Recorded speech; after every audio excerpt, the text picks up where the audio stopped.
I'm Michael McMahon, privileged and honored to serve the people of Staten Island as district attorney. And I've got some of the members of our team here. I'm very proud of them. And you're going to meet some of them as we go through the evening.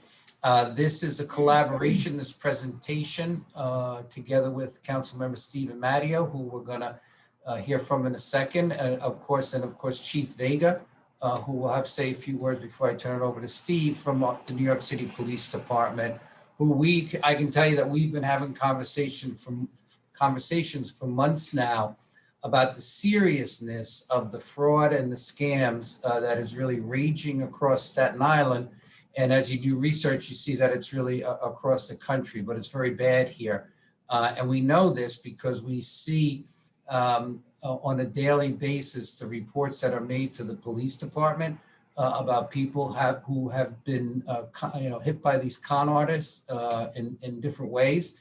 And unfortunately, they've been victimized tremendously to the tune of thousands of dollars, and quite often such a considerable amount that it really constitutes someone's life savings. And it's tragic, and it shouldn't be happening, especially at a time when we're facing the crisis of COVID and so many other issues in society. We've seen, as you know, from our perspective, we see an uptick in gun crime. We see sort of an unsettled atmosphere in our community, and these fraudsters are adding to it. And we are determined together to slam the scam. We're going to work together to stop this. We're going to work together to protect our fellow Staten Islanders of all ages. It certainly hits, statistics show that it hits senior citizens perhaps 5 times more than other age groups, but it happens, we see it. And Chief Vega will tell you about some, we're going to talk about some cases, but from 18 years old to, I think we had one the other day, 91 years old, where a gentleman, right, Tom Ridges, got called for a grandson and sent some cash and was out, I think, $12,000. So it's serious. And it's $12,000. $12,000. So it's something that we're going to work on together. So we are doing this town hall meeting. We are kicking off a website that we'll be talking to you about. We are setting up a hotline number on Staten Island.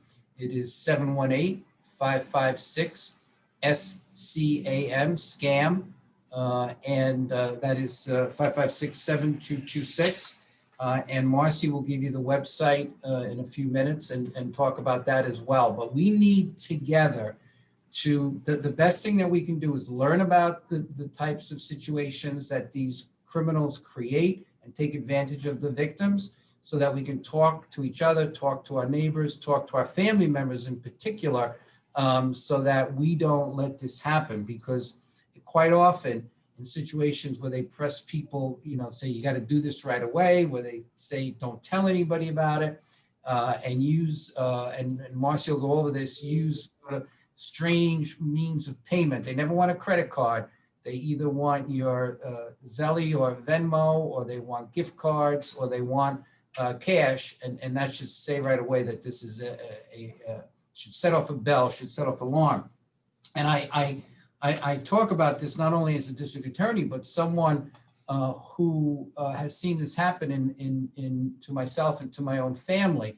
About 3 years ago, I got to tell you this quick anecdote. About 3 years ago, we had a rash of calls from the con artists saying they were from the IRS, from the Internal Revenue Service, and that went on for a period of time.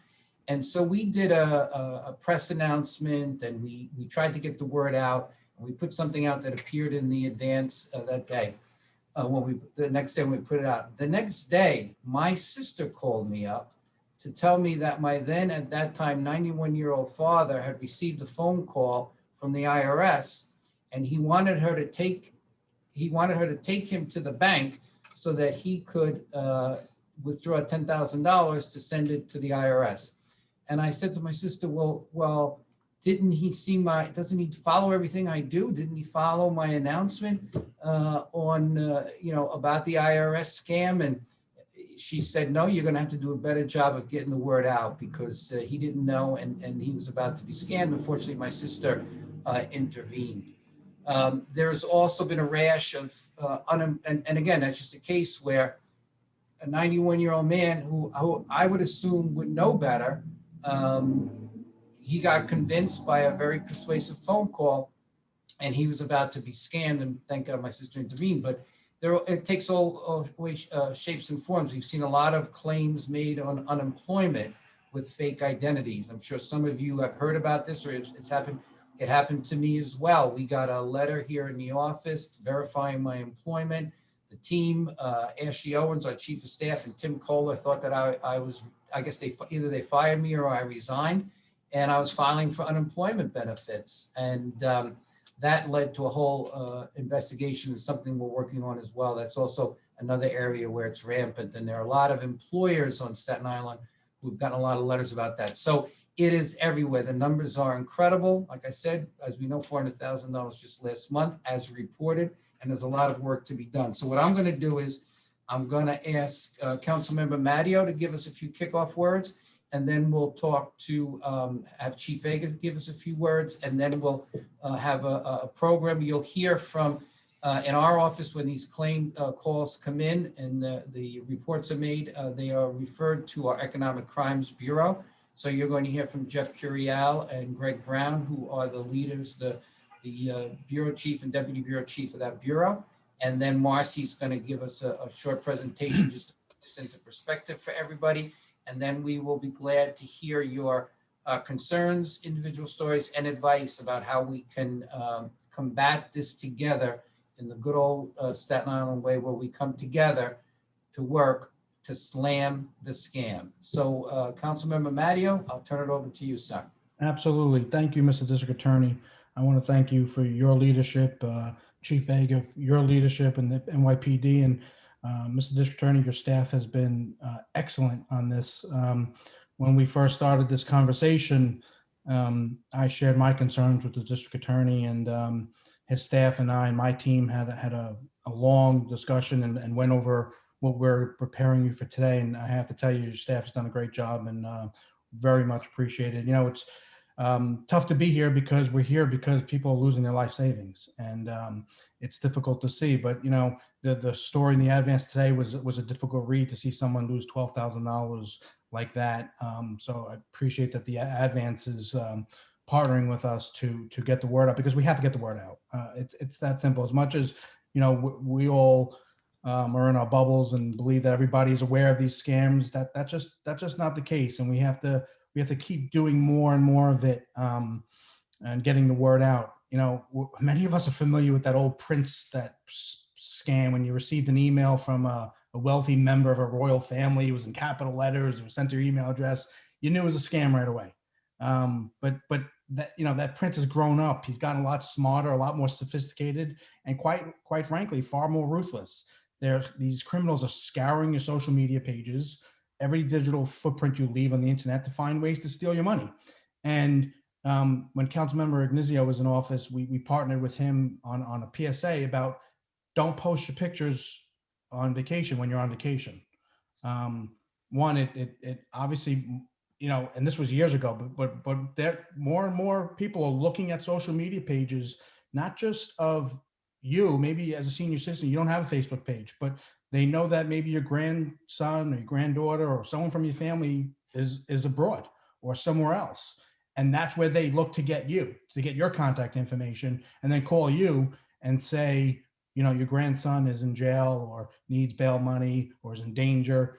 And that's from they are looking at social media all the time. And I you know, we've had a sense of that, but the DA's team really showed that that's what they're doing. They're scouring. They're looking for those vacation pictures. Maybe, like I said, not of you, but of your family. And then they're trying to contact you, as we saw today in the Advance. You know, like I said, they'll be using Facebook. They're using official letterhead from the IRS. Someone just sent one to my office the other day.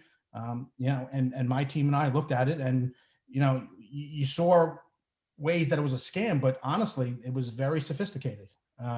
So, you know, they're calling from Con Ed, claiming that your electricity would be cut off. You know, they're not Con Ed, obviously, but they're saying they're Con Ed, that you have a late bill and they're going to shut your electric now if you don't pay it. They create phishing emails that appear from your internal IT department or legitimate companies like Apple or Google asking you to download an app or click on a link, which then gives them full access to your computer or your phone. And during the pandemic, they're contacting people pretending to be from a government agency, saying that your stimulus check was an overpayment. You need to send some money back immediately, or promising to expedite a loan for your small business for a fee, of course. The Federal Trade Commission recently received nearly 5 million reports of fraud in 2020, one of the highest numbers on record. So, we want to be here in the island to make sure that we all have the tools to fight back, the information and the support of each other to fight back. I mean, Kathleen Murphy was funny. She uses a whistle. It's great. It's funny. It's something.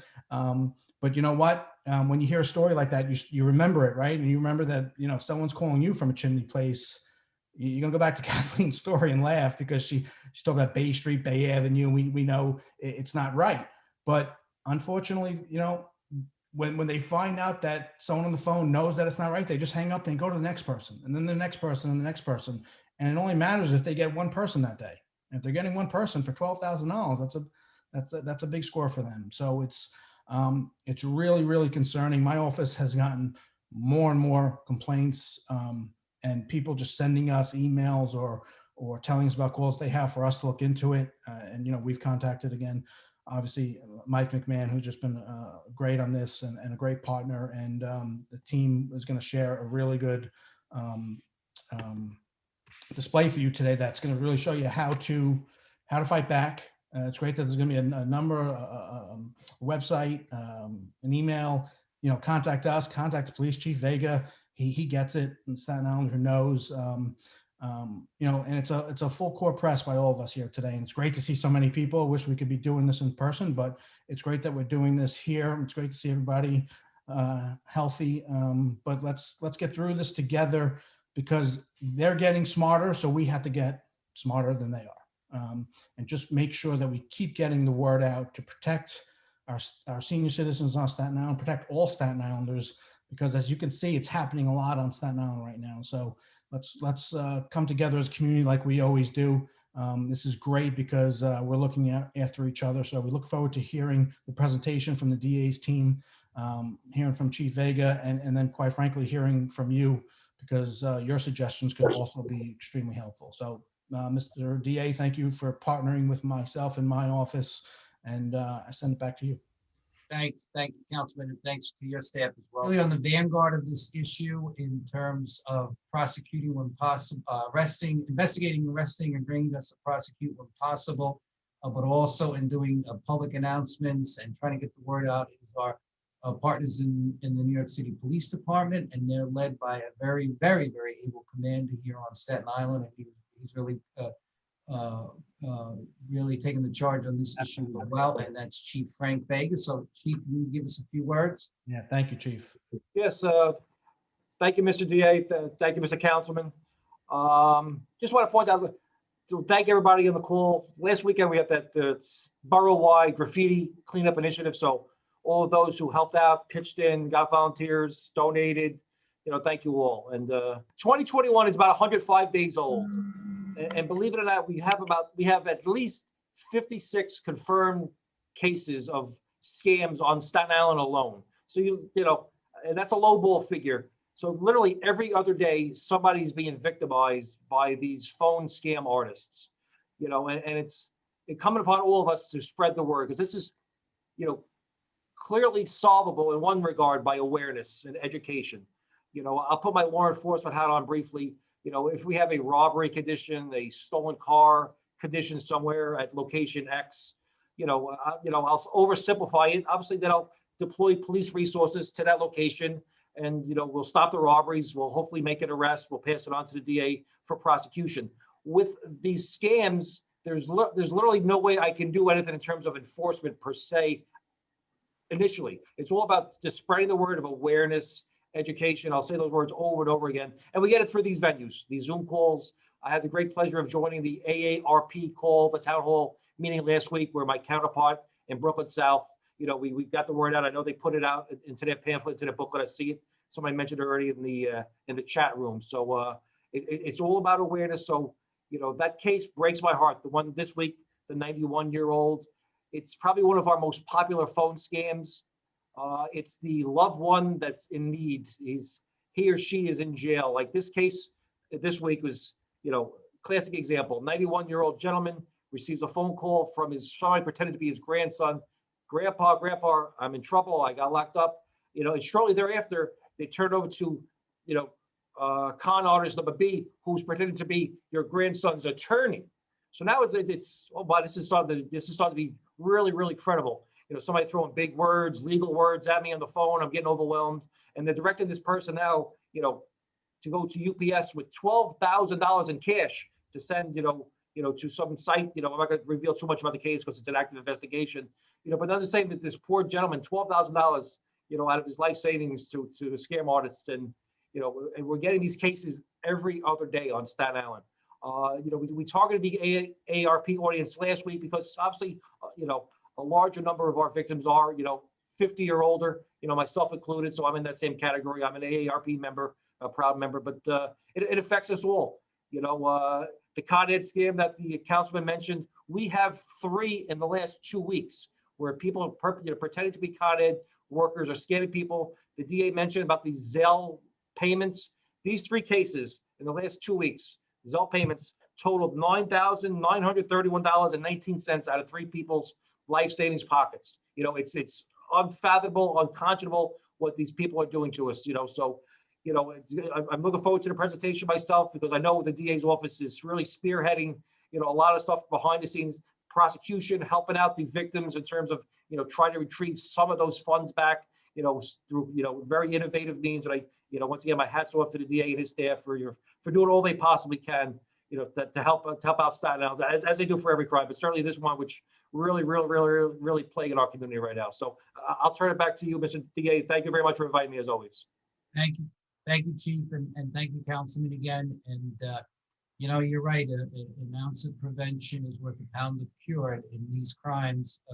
That is more true than any other because the victims are victims and it's not their fault. But this is really a place where being aware and being careful and not being sucked in can really prevent this from happening because so much of it comes from foreign jurisdictions and through the dark web, and they're hard to track. So I'm going to turn it back over to Marcy, who's from our community affairs team, community affairs unit, Marcy Bishop, and she's done a great job. She works with seniors in education, and obviously this is a natural for her to educate all of us to prevent wherever possible. So Marcy, the floor is yours. Okay, thank you. So I'm going to now share my screen, and we're going to have a presentation from our Economic Crimes Bureau, and that's Jeff Curial and Greg Brown.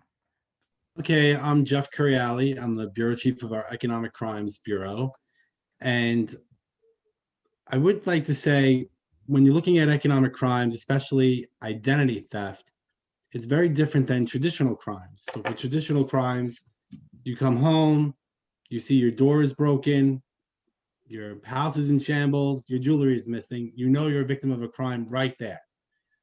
You're out in the street, someone puts a gun to you, they take your purse, they take your wallet, you see the gun, your wallet's gone, you don't have your keys to get back home, you're a victim right there.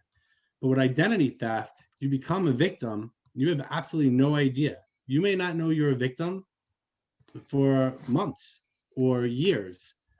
We've had people have come and someone took a mortgage out in their name 20 years ago, and they had no idea until they went to buy a house themselves, and suddenly they can't because they have a mortgage already and they knew nothing about it. So identity theft, because of that, is something really only you can prevent of yourself becoming a victim, and you have to pay attention. For example, let's suppose a contractor came to your house and they wanted to do work, and they said, sign the contract and give me $50,000 cash. And I've had cases like that. And you give them the $50,000 cash, and you're waiting, months go by, and they never come back. They don't do your work, right? What did you learn? Don't give them cash. Pay them after the job has been completed, or pay them with the check. So there's a way for us to trace the money. And things like that happen all the time in your everyday life that you don't even realize. When you go to a doctor's office, They give you a form. They tell you, fill out your name, your health insurance information, your date of birth, and your social security number. Don't put the social security number. Wait for them to ask you, because you're writing your social security number, you're writing your date of birth, and you have absolutely no idea who that person behind the counter is that is taking it. And just hold that thought for a second. You lease a car, you buy a car or a watch. They ask to do a credit report, and you're writing all this personal information. You go to book a party. Maybe you want to book your grandson's baptism or your daughter's sweet 16, your granddaughter's sweet 16, and you give your credit card information, and they write it down. Who writes it down? They put it in the back. Put it in the back where? Who has access to that form that has your credit card number and your 3-digit number in the back and your expiration date? So going back to the doctor's office, going back to the bank or leasing a car or all these things, before you put something down, make sure you have to put it down. Someone might have just created a form to create a form and put down all of these things, but you don't need to put everything down there. Ask them, do I really need to put my social, or can I put the last 4 digits? Do I really have to put 16 phone numbers and 75 credit card numbers, or can I put 1? And why do you need that? You have to ask questions. Not everyone is comfortable doing that. Sometimes people don't want to have confrontation, or they don't want to look like a troublemaker, but this is your identity. You don't want to be a victim of a crime, because what happens is sometimes people working at these places just leave things around. So the person you may be working with is a great person and they're very, very honest, but they didn't come to this lecture that Mike set up, and they don't realize what they're doing, and they could leave your personal information just sitting around. And I'll share with you, in our office, when we run someone's rap sheets to see their criminal history, we're not supposed to leave it on the copy machine. That's their private information. Their social security number is on there. We have to keep it protected. But someone working at a bank or a catering hall, they may just leave your paperwork hanging around, and the next person that walks in there might not be as nice and honest as the person you were dealing with. So just think about that on an everyday thing that all of us do. We all go to the bank, we all go to book parties, we all go to lease cars, and we go to the doctor's office, just those few basic things. And we're always asked to write down our personal information, and we have no idea where that goes, who looks at it, and how long is it stored in the place. So it could be in a file cabinet that's not locked. Now, why is this important? And it's important because people's identity is then sold on the dark web, which is a scary place, nobody understands. But basically, there are people out there that will buy other people's social security number on the internet and their date of births. And that's how you become a victim of identity theft, or at least one way. And I'll start with the slide here. So Greg Brown can talk about the first case, because he actually did go to Michigan and he interviewed the woman. Unfortunately, she's since passed away, but she was duped into sending bail money. So Greg, if you'd like to talk about that. Sure. Just to introduce myself, my name's Greg Brown. I'm the deputy chief under Jeff of the Economic Crimes Bureau at the DA's office. This was a bail scam, like the DA and the councilman spoke about. These are extremely common, where someone gets the call that the grandson is in jail. And inevitably, if that happens, the grandson is not actually in jail. This is one of our rare success stories, because she was savvy enough to realize that this was a scam very, very quickly. So what she did was overnighted $10,000 by FedEx from Michigan to Staten Island. But she realized in that 12-hour window that she had been scammed. So she called the Michigan police, who got in touch with the grand larceny squad. And I'll just note for Chief Vega, the Staten Island grand larceny squad is second to none. They do unbelievable work, so we're very lucky to have them. But at any rate, so the Michigan police got in touch with the Staten Island grand larceny squad, and they managed to be there at 7 o'clock the next morning when the FedEx driver dropped off the cash at an abandoned house in Stapleton.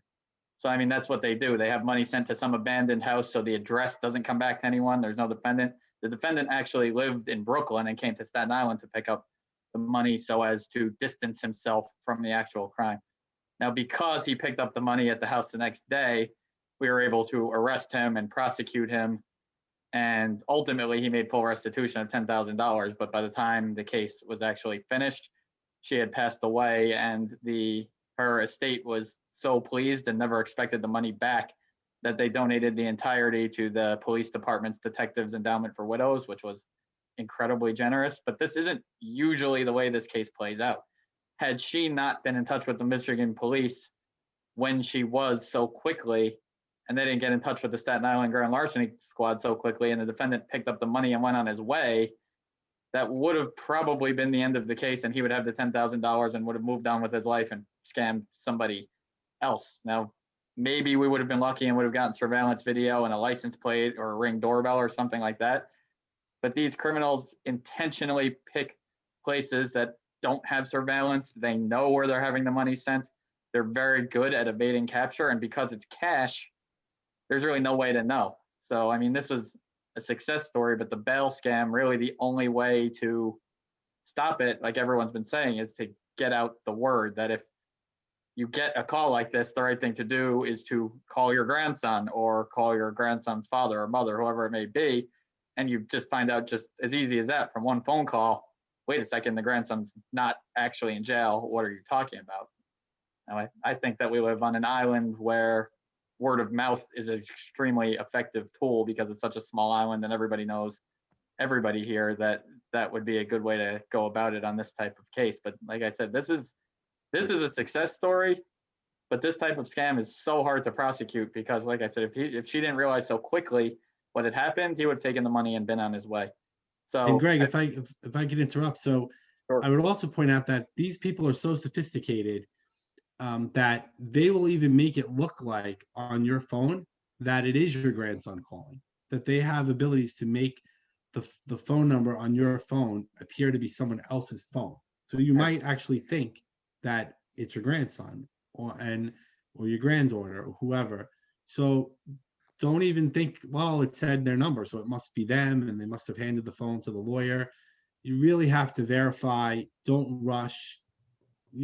Take, like Greg said, call your daughter, call your son, call around. If your grandson's really arrested, he can sit in jail for an hour until you figure these things out. Calm down. Don't be rushing to like mail money to Texas, and be careful. I will share with you, my mom got a call saying that her grandson was arrested. And the person said, "Oh, hi, grandma. It's me. I've been arrested." She's always called Nana. She's not called grandma. So she knew right away that it was a crime, so she just hung up the phone. But you do have to be careful and just be aware that they could, have the phone numbers out there. Greg, did you want to say more about this one? Yeah, just really quickly. I mean, this sort of lesson applies to every type of scam. A lot of times we see someone makes an email address that is one character off from a real email address for, say, a real estate closing or something like that, and says, wire the money. And all it would take is a simple phone call to the person who's supposed to be receiving the money to say, did you request this wire transfer? And the answer would be no, and the money would never be sent. So although that has nothing to do with this case, it's the same lesson. Just picking up the phone and speaking to the person who supposedly is supposed to be getting the money would stop a lot of these scams. Marcia, you can go to the next one. Sure. Thanks. So this is a Ponzi scheme that I did. Now, everybody calls every crime a Ponzi scheme. Not true. This actually was a Ponzi scheme. And a Ponzi scheme is named after Mr. Ponzi, who collects money from a bunch of investors, and he pays back the original investors a little bit each month from the new investors' money. And that's what this man did, Mr. Pevsner. And, you have to have things in writing. You have to meet people in a real office. Okay, they were meeting this guy in the back of a gas station and thought he was an investor, and they were giving him money. And to go on to what Chief Vega said, I mean, look at that, it's $180,000. I mean, that wasn't that many victims. It wasn't 10. It was less than 10. And that's what we were able to prove based on checks. Now, some people said they gave cash.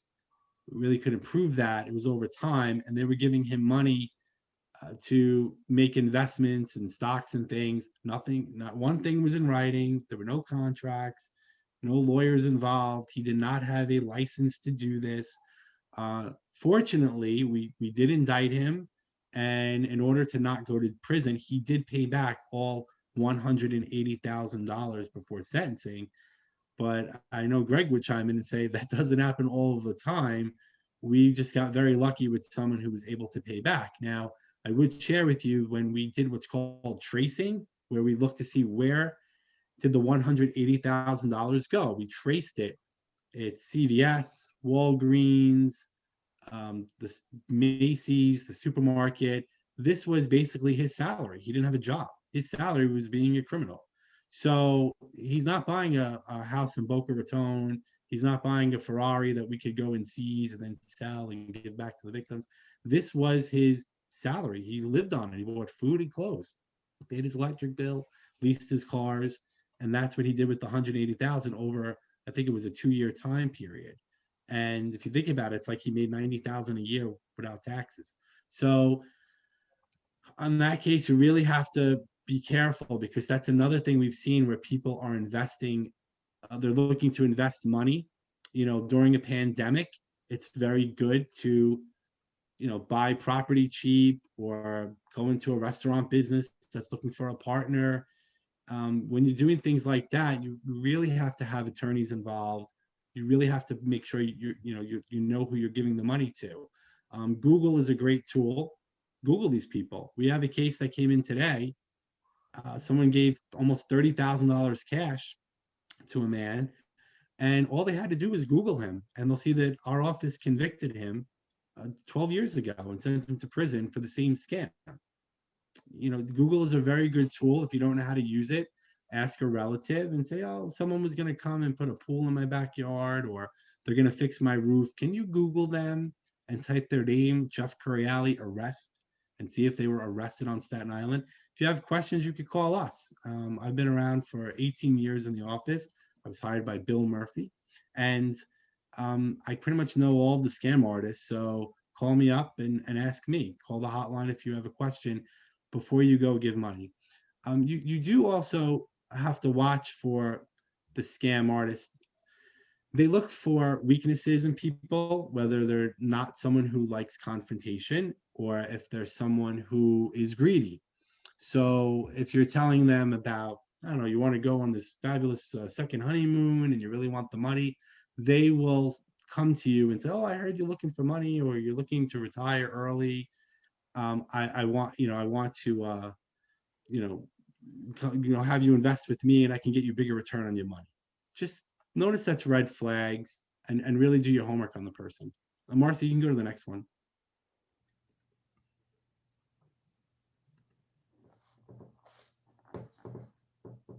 Hey, Greg, if you want to talk about this, I think you met these people, right? Then you go up to their house upstate. I can do this one quickly. This was exactly what I just talked about. This is one where a real estate closing was going to happen, and this is pretty common. And somebody created an email address that was one letter off from one of the attorneys and asked for a wire transfer for a down payment. And because the email addresses were so similar, what happened was they sent the money to the defendant who was on Staten Island.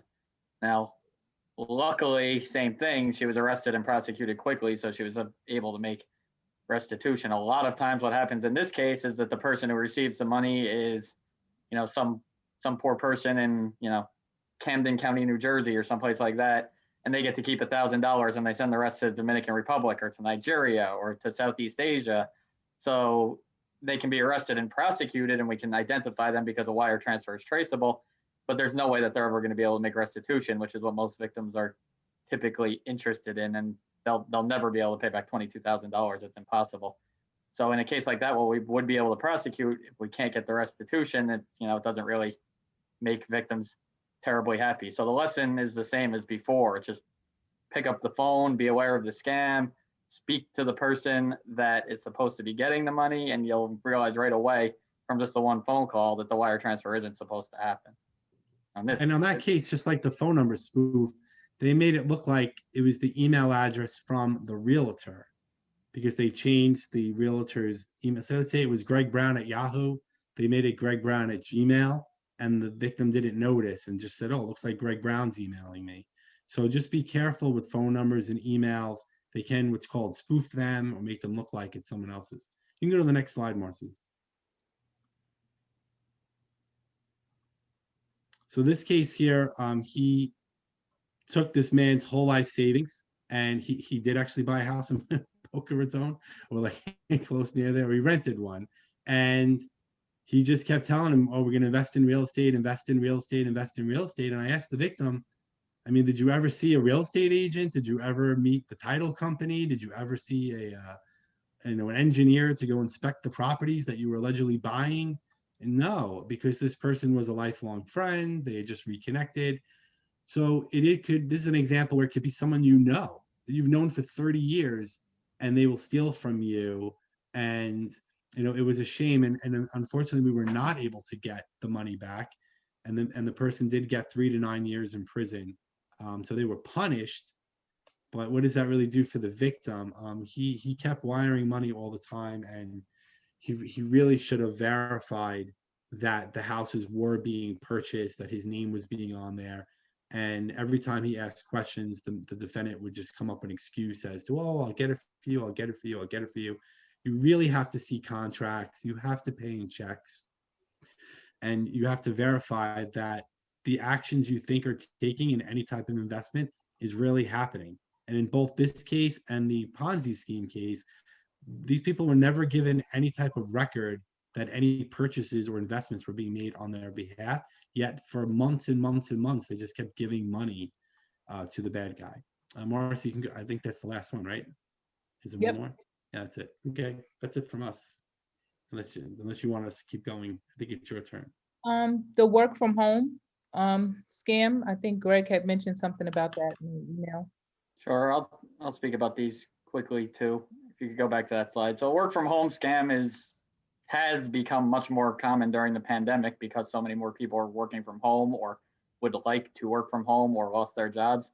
So in that case, the scammer would suggest that they can offer you an opportunity to work from home, but you have to probably send money, but certainly fill out an application, which would include your date of birth, your social security number, and things like that. And then all of a sudden they have all your information. They emailed you from some address from most likely outside of the United States to begin with. And that's it. Now all of a sudden you're the victim of identity theft. They can do whatever they want, whether they ask for money or they just use your identity to commit crimes. We see it both ways with those. And then computer remote access scams. It's like something like you get a call from someone who's pretending to be Dell or Hewlett Packard or something like that. And they say, "Oh, we were able to say," they prey on the fact that older people are not very tech savvy a lot of times. And what they do is they say, "I was able to tell from my office that there's something wrong with your printer, but don't worry about it. We can fix it. It'll cost you only $100. It's not that big a deal, but you have to give me access to your computer remotely." So the victim says, "Oh, $100, that's no big deal. Sure, I'll do it." They give access to their computer remotely. And now all of a sudden the defendant has their computer, has mobile banking information, something like that. The way that plays out a lot of times is that the perpetrator will go into the mobile banking and claim to have given a refund to the victim in excess of what they're really entitled to. So for instance, they'll go into the victim's savings account and transfer $10,000 to their checking account and say, "Oh my goodness, I gave you $10,000 from my company. You have to send me 9,900 back. Then we'll be even for the 100 you owe." And people do that not realizing what happened. So once someone has access to your computer, anything can happen. Same thing. They'll have your banking information, your social security number. So if someone ever asks for access to your computer, the answer should almost always be no. The other thing that these people do is if you were to Google a number for Hewlett Packard or Dell Help or something like that, these people make websites that will give you a number, which you'll seek them out. They'll be the first thing to pop up on Google, not the true Hewlett Packard. So you have to be very, very careful with things like that. And they really play off the fact that people don't know technology as well as they should. Those are the most common ones we see. Now we could talk about this all night if we could, but those are the most common ones we see. Okay. All right, we're gonna go to the next slide. Okay, so I'm now gonna talk about, first of all, thank you, Greg and Jeff, appreciate it, very informative. Thank you. I'm going to talk about some tactics that scammers use. They're very sophisticated and they change frequently. So once you think you have a handle on one type of scam, they're already thinking about the next way that they're going to get your money. So they have phishing emails, texts, and robocalls, and even postal mail. You may even get something in the postal mail that is a scam. It looks like a check or a lotto card or something. You respond to it thinking you're going to get money, and it's a scam. So in the following slides, I'm going to provide some vital information for you to keep you and your money safe. So first, let's talk about the jargon of scams. We've talked about spoofing. So spoofing is usually when someone disguises the communication from an unknown source and makes it look like it's a known source. So it could be Con Ed, Social Security Administration, Department of Motor Vehicles, things that we know, and we think we're answering the phone to those organizations, governmental organizations, when in fact they're actually scammers who are trying to trick you out of your money. Then we have the phishing emails. So I'm sure many of you have opened up your email and you'll see something that says, oh, you won a Walmart gift card of $700. Click on this link. And then they want you to follow actually the link, information and whatnot, and they have you in the wormhole and they can get your money. So please don't click on any links. Walmart, CVS, and businesses like that are not just sending out gift cards. The next is the robocalls. For me, I'm going crazy with the robocall that's talking about the warranty for my car. I get that about 6 times a day. They're very annoying. And if you don't have a whistle, the best thing to do is just slam the scam and hang up. And then we have, I can't even see what this is. What is this? Oh, spam. So email spams. So there are several ways that you can protect yourself with email scams. There are apps that you can download on your phone or computer that can kind of weed out some of the email scams. But if you don't know who is sending you an email, be very careful about clicking on any links, because that's when they can get you. Like Greg said, they can get access to your computer that way, or they can just, take you for a person who is open to scams and keep contacting you and trying to get your money. And then the last thing I wanted to talk about is vishing. We don't hear about vishing, but those are like recorded messages from the Social Security or the DMV or the IRS saying you owe money. And then if you answer and you follow the prompts, they'll tell you push 1 and hold for someone. And then they'll ask you to pay money. Please don't click, don't push numbers, don't answer phones, don't even correspond with anyone if you don't know who they are. Always, always verify. So the next thing I want to talk about is really, so I said the scams are very sophisticated, but if you watch your P's and you follow these 4 steps, no matter what scam is coming at you, you're going to definitely catch them along the way. So the first thing I'm going to talk about is pretend. The scammers always pretend to be contacting you on the behalf of the government or an organization that you might know, like the Social Security Administration, the IRS, Medicare, and so on. They'll ask for donations. They'll tell you that you owe money and you have to pay right away. Go get a gift card or something like that to pay them. If someone calls you like that, the first thing you do is take their information. And as Greg discussed earlier, don't be careful when you Google phone numbers, because the first number that comes up is usually the scammer. So go a little deeper, scroll down a little deeper on Google, and you usually can find a legitimate phone number. But do not use that first number, because sometimes it's a scam. You always have to verify who you're calling. The next thing is a problem or a prize. So they'll say, oh, there's a problem. Your grandson has been arrested and you have to send money. Or, oh, you won the lotto, but first you have to pay me $500 so you can receive your winnings. So if they say there's a problem and you have to send money, or there's a prize and you have to send money, again, if it's your grandchild or someone you love, call a family member and verify, is this actually what's going on? Like Jeff said, your grandchild can be in jail for 1 hour until you verify that you're actually bailing them out. So always, always verify when someone calls you with something like that. And usually with the prize, if it sounds too good, it usually is. And then the next tactic that they use is pressure. So they'll pressure you.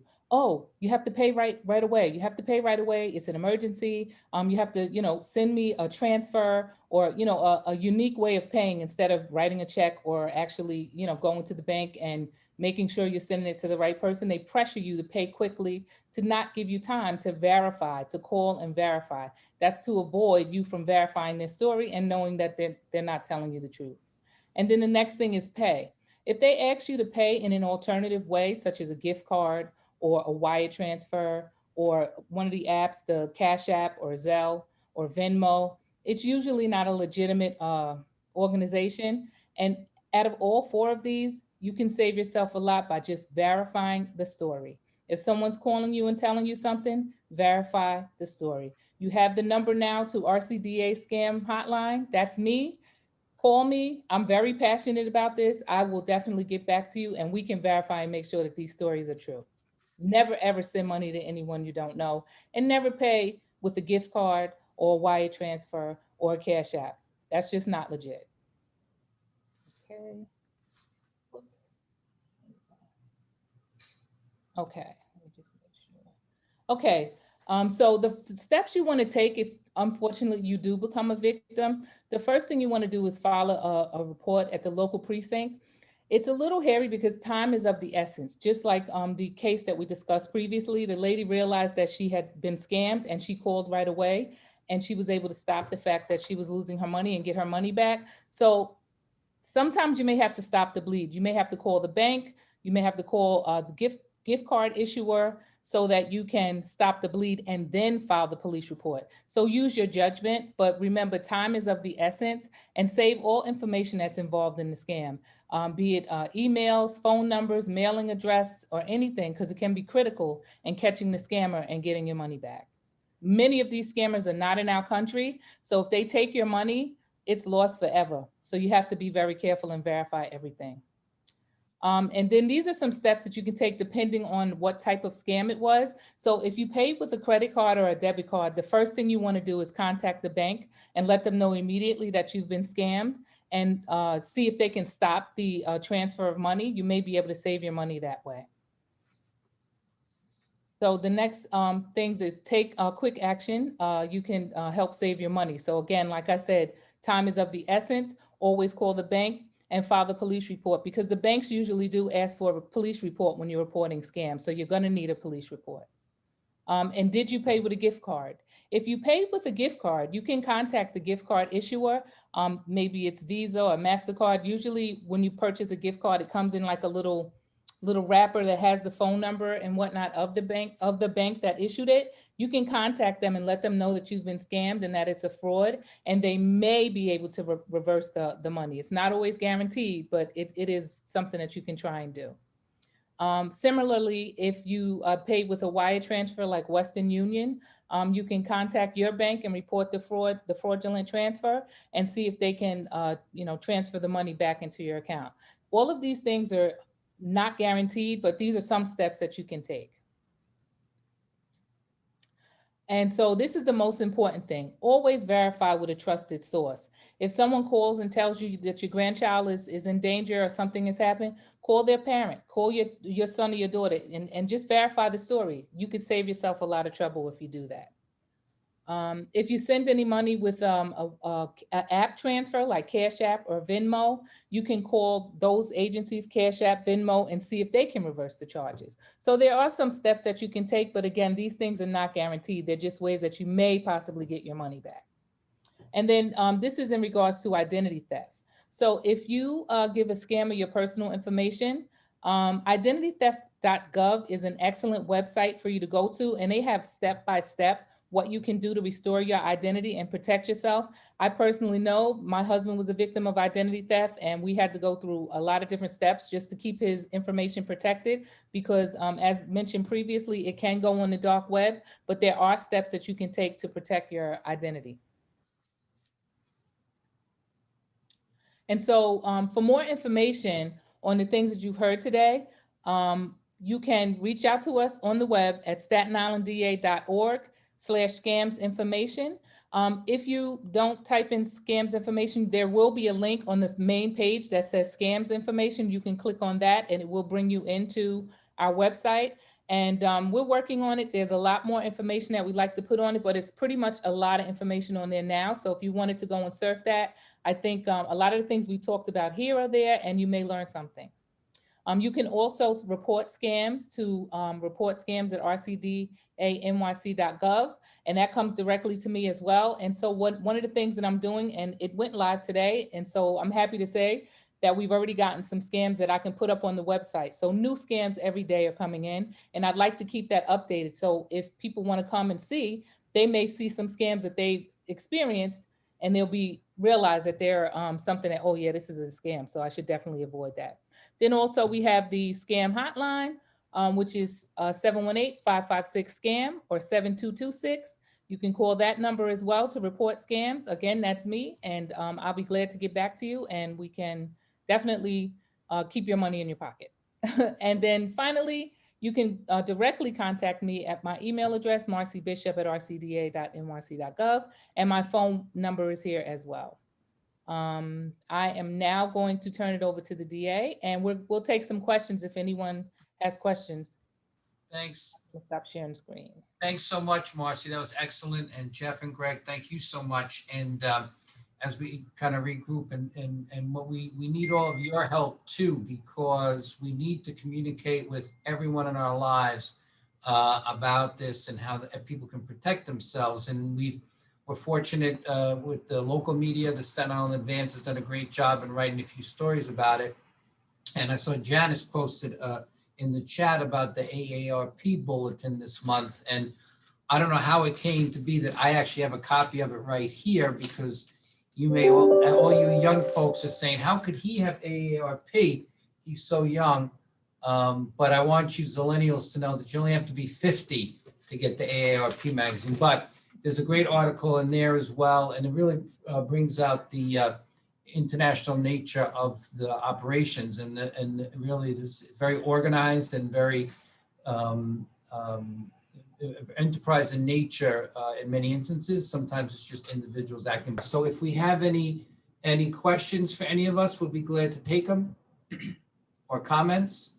Hi, Mr. McMahon. Hi, I'm Shonda from Community Health Action of Staten Island. And my question is, we have a lot of clients who are getting scammed through unemployment. And what happens is that when they try to reach out to unemployment, it's such a backup and it's such a backlog that it's months and months and months before they get anything done or able to get anything done. So is there a direct number just for people who have been scammed? Or yeah, thank you. Hi, Shonda. I'm gonna turn Mike, this I can give her a website. Oh, sorry, Mike. So if you contact Marcy, I'll have Marcy email you a link tomorrow that you can go right to unemployment. That is a problem where they're not answering for some reason. I don't know, they're short staffed, but I did recently get a link that we will send you, and they'll just sign on, and in 5 minutes they're in there and it's over. So we can get that to you. That's a great question. Thanks. I just want to add one more thing to that too as well, because if someone is able to get unemployment in your name, that means that your identity may be compromised as well. So the clients, you may want to make sure that their identity hasn't been compromised, and you can do that by ordering your credit reports. Again, if you reach out to me, I can give you I definitely will. I definitely will. Yeah, I was going to say that, Shonda, please refer have them go on to the website if they can, but also refer those through Marcy, and we'll take a look at them. As I mentioned in my opening remarks, the issue with unemployment benefits fraud is huge. I was a victim, other members of this office, other institutions across the island, and it's something that we're working on as well. So those individuals, those data points will help us as well in that bigger investigation. Thank you, and thanks for the great work you do at CASC. Thank you.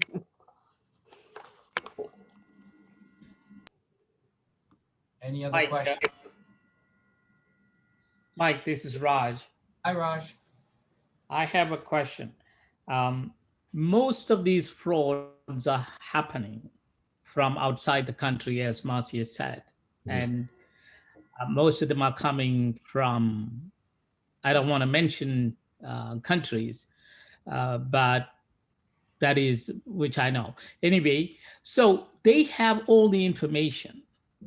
How are they getting this information is something bothers me. How do they have my social security number, my address, my name, my family members? So in my opinion, what is happening is the healthcare insurance companies, especially GHI, HIP, United, these companies are outsourcing their billing to this particular country and other countries. So they have all the information about us. And when they call us, and these calls are generating from these countries. And when they call, they have that, all information they have, even your social security number. Now, how can we address this issue? So, So I think that's an excellent point, but that's not the only way they get it. Remember, there have been a lot of massive data breaches in recent times from retailers, from banks, from large institutions. So that's another way that they get them. And then they are found in the dark web. They either gathered there or imported there by the criminals, and then they're sold in the dark web. So there's all different ways that they get that data. And you're right, this is something that the government on a more massive level, at the federal level, has to look at across the board, right? And also has to put pressure on law enforcement in the countries where the majority of these organized cells are operating from. There's no question about that. And I agree with you 100%. What we can do on the local level is try to, most importantly, inform people how to protect themselves, to prevent this, to be mindful that they should monitor their credit, to make sure that their identity has not been compromised. And in instances where you've heard where we can prosecute under certain cases. But in a broader context, we do have to speak to our representatives at the state and federal level, which I've done to a great extent. I know Councilmember Matteo has done that as well, and we need to continue to press them. Okay, thank you, Mike. Thank you, Mr. Raj. DA, I'm Judith Fonte, Yes, Ms. and thank you for this. This is wonderful. I'm 80 years old and love to hear this because I get those calls all the time. I have, is it too much of a project to have the banks, when they see an extreme withdrawal from somebody that, normally does not make those kind of transactions, to contact the person or to have their manager contact somebody to at least slow down the process of having that money removed? That's a great point, Ms. Fonte, and thank you for joining us. And the councilman and I and the chief have been speaking with the banks, and locally, they really do their best to try to see this and red flag it. But it's not as easy as it sounds.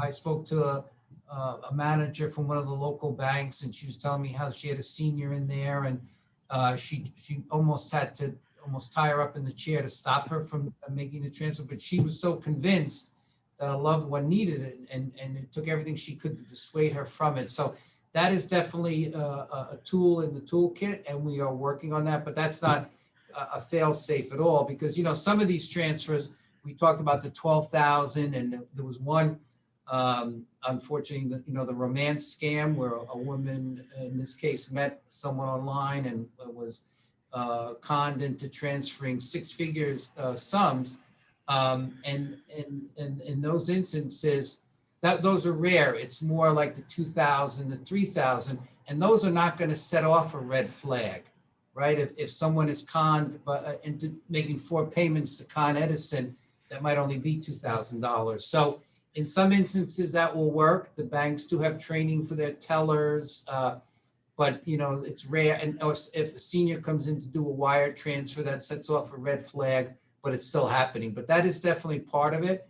And the banks have to train their tellers, and banking has also become more impersonal. The friendly local bank where we know the teller. In COVID, a lot of the banks were closed.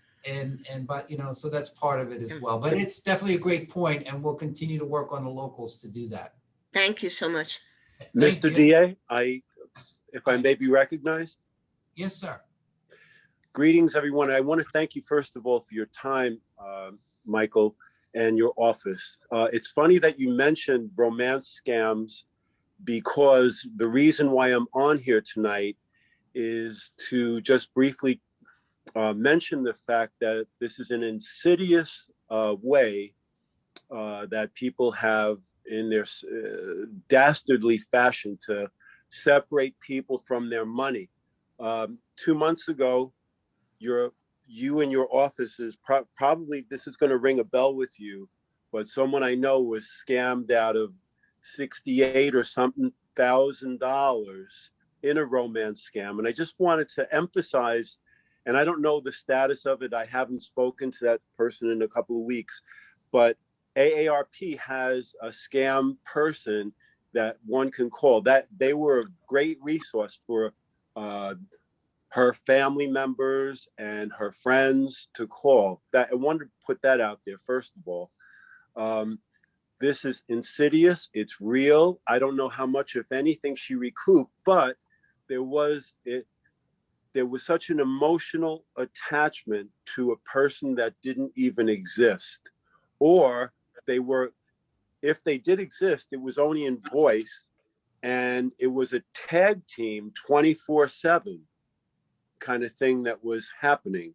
So not only was she separated from her money, but she was apparently sleep deprived, because now she's getting an emotional attachment and being woken up to the sound of a text of like a Pavlov's dog, that they know the emotional vulnerability of a person such as that.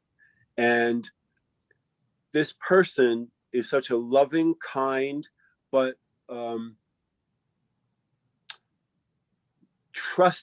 trusting soul that she can never recoup that money. And I haven't spoken to her since, but I wanted to bring that out there. And the fact that, yes, police report is important, but to bring it to your office was also apparently very important. And the second reason I'm on here tonight is to thank you, Michael, DA, Mr. McMahon, for recognizing me, this chronic malady. Thank you, Richard. And you could please ask your friend to check in with Marcy. I'm sure that Jeff and his team are doing everything they can in that particular case. And for anonymity, we won't mention anything here, but they'll definitely update and we'll, I'm sure that they're doing everything that they can. But thank you for that. Other than that, you know, very good. Thank you. Thanks for joining us, Richard. Mike, this is Raj again. Thank you very much for organizing this meeting. And we are very grateful. Our community is very, very grateful to you for your friendship and all what you have done for us. One more question, just to piggyback on what he said. I know somebody scammed one of our community, a lady. She lost her husband, and on an emotional thing, about $2 million. Now, how can we help this lady? This happened a couple of years ago. I don't know whether they met you already or spoke to you or to your office, but this has been going on for some time now. I don't know how we can help. We'll certainly take a look at it, and if there's anything the police can do, I'm sure they will do that. And if you would, Raj, just have them, you know, you've got my contact, but you've also got Marcy's there now, so those individuals reach out her, and then she'll put them right in touch with Jeff and Greg and their team. And we'll work with the police department. Anything resources the government can bring in, we'll have the Councilman Matteo work on that. We'll do whatever we can. Oh, thank you, Mike. And that's why I just want to, I'm Beth. I'm with the Community Agency for Senior Citizens. I'm the program director for the Office of Victim Services. And while it is limited, we can get these victims, we deal only with seniors, but we can get them reimbursed up into a certain amount for scams. And a lot of people don't know about our program. Oh, that's wonderful. I did not know that there was victim services for that. We will, maybe we'll have you, because I know you talk with Marcy a lot. Well, maybe we can even link to your programs from our website and from the hotline. That's terrific. Thank Yeah, you. Mike, That'd we be can definitely great. get the word I'll out talk on to that. Marcy about that. Great. Thank you. Thank you, Beth. So I have one more question, Mr. McMahon, just off the top of my head, I was thinking about this.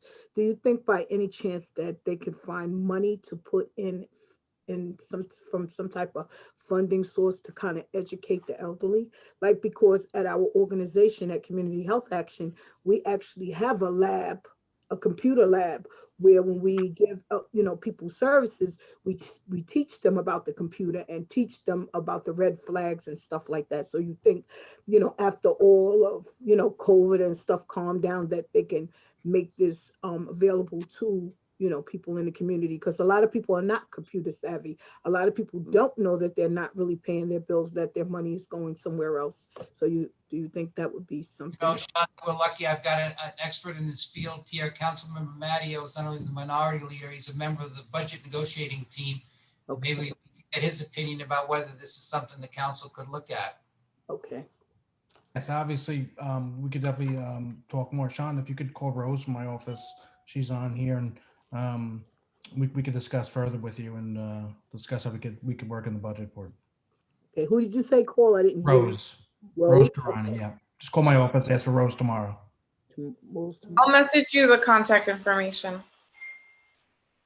Thank you. Okay, I'll put my. She's gonna message you, Shonda. She'll message you her contact information. Thank you. Okay. Thanks so much. In the chat, yes. Thank you. Well, that's great. We don't want to, we want to be very respectful of your time. And we thank you all very much. Just, there are little tips that everybody can pick up and share. My wife is a firm believer that if you turn off your answering machine, you get fewer scam calls at home. And I just found out that on your cell phone, you can mute the ringtone if it's not a recognized number. So you get many fewer scam calls in that way. You're not picking up and answering them. And that's right in your settings to do that as well. And if I can do it, any of you can do it for sure. I want to thank our partners, Councilmember Steve Matteo, who together we will work with in the future.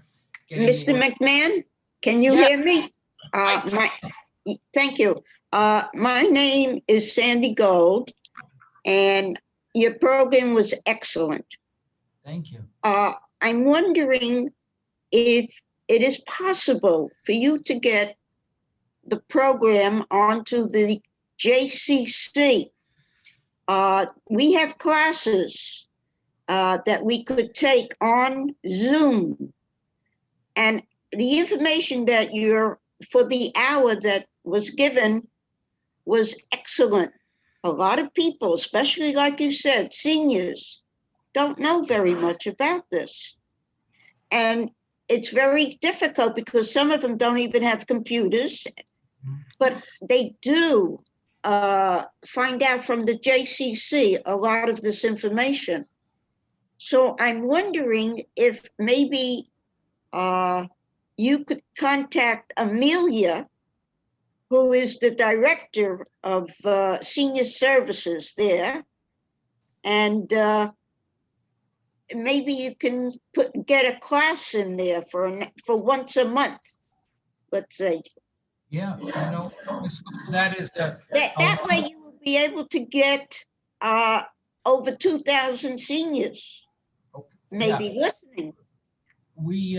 That is a brilliant suggestion, and I am certain Marcy from my office will reach out to Amelia tomorrow, and we'll make that happen, and we'll be glad to do it. Thank you so much for sharing that with us. And again, that's a perfect example of what we're trying to achieve by word of mouth, by post, by text, by email, by local newspaper, The Advance, by ARP magazine, all those different ways to get the word out. And that's brilliant. Thank you, Ms. Gold. We will do that. You're welcome, and thank you and your staff there. Thank you, ma'am. So I will just, Councilmember Matteo, you have any closing words you want to say?